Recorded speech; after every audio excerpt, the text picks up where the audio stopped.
at just starting a little bit slow in the early game, but once they got to the objectives and they controlled this portion of the game, they never let go. I mean, even with this exchange, you're already seeing Loopy start this road to domination on the Masha, and you know, it was good attempts, good plays from Myanmar in the early game, trying to utilize the diversion, utilize the fact that they have a ton of CC with Zidez on this Ruby pick.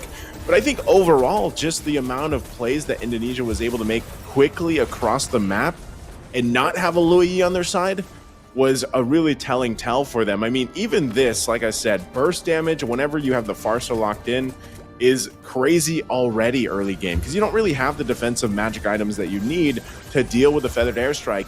You throw in the Masha on top of it and it gets super tough to deal with in terms of surviving that. This was a great diversion, by the way. I like to see that use, but then again, even with it, they do get CW, but still the fight, that's it. That's all they could do. They get one body. Look at this. Look at the damage. This is what we're talking about. Ruby DD gets chased down. Here's Loopy. Boom. 9999. Sky Piercer Thunderclap, right?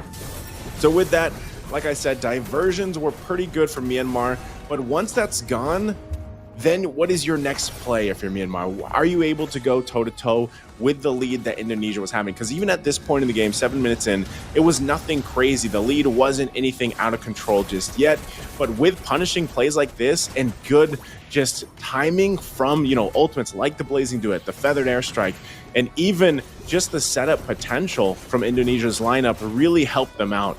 Myanmar was in this game, I would say, even at this point in the game, but slowly but surely it slipped out of their hands. And when we get to eventually that first Lord, that's really where it got just kind of snowballed in favor of Indonesia. Great flicker play from Sans, very, you know, key style of him to do on this Farsa. Like I said, he's picked it up a couple times to the group stages and has had phenomenal performances so far.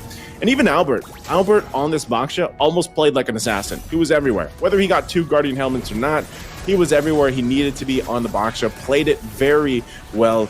And this is what you want to do when you see a Fredrin across from you. The Fredrin was first pick for Myanmar, and they played into it really well by just picking up a Baksha. Nothing too fancy. Honestly, when you look at this game, Indonesia didn't do anything too fancy. It was very foundational skills. The Masha was probably the most fancy thing about it, just because it's such a